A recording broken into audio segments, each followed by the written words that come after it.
Қайырлы күн достар. Бүгін сіздермен осындай орешки жасап үйренеміз.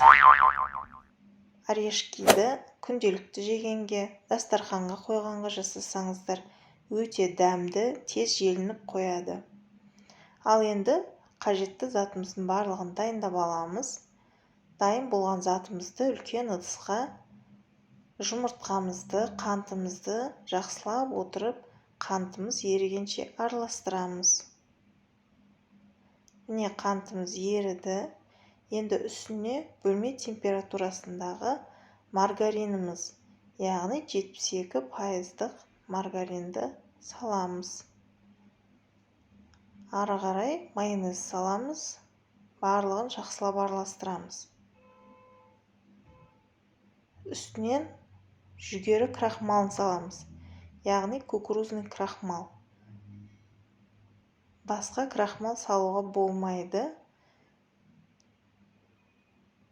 Ұнымызды да шетінен салып отырып, қамыр илейміз. Қамырымыз өте майлы болып келеді. Ұнды шет-шетінен салып отырып, илеу қажет. Өйткені әр ұнның тығыздығы әртүрлі. 10-15 минут демалдырамыз. Енді 8 граммнан әр бөлікке бөлеміз. Бөліп алғаннан кейін осылай домалақтап шығамыз. Міне мен орешницама салып шықтым барлығын.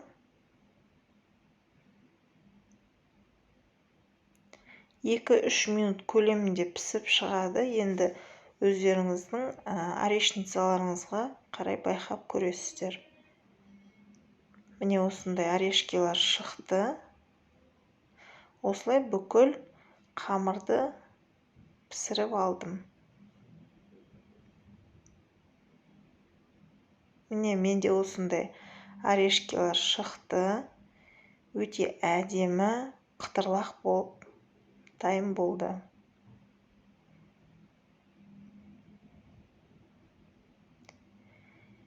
Енді біз ортасына салмасы ретінде вареная сгущенка мен жаңғақты пайдаландық. Видеода көріп тұрғандарыңыздай осылай жағып шығамыз да, бетіне жаңғақ қойып, келесі бетіне де сгущенка жағып, вареная сгущенканы жағып, екеуін теңестіреміз. Беттестіреміз екеуін. Міне бізде орешки дайын болды. Барлығын осылай жасап шығамыз. Міндетті түрде жасап көріңіздер. Өте дәмді болады. Жасағаннан кейін 1-2 сағатқа холодильникке қойып қойсақ, өте әдемі болып сіңеді.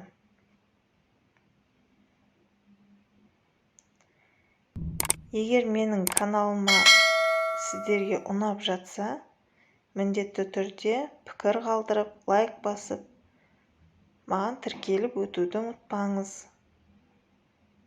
Міне осындай әдемі орешкилар шықты. Міндетті түрде дайындап көріңіздер. Өте әдемі әрі тойымды. Арасы осындай болып шығады.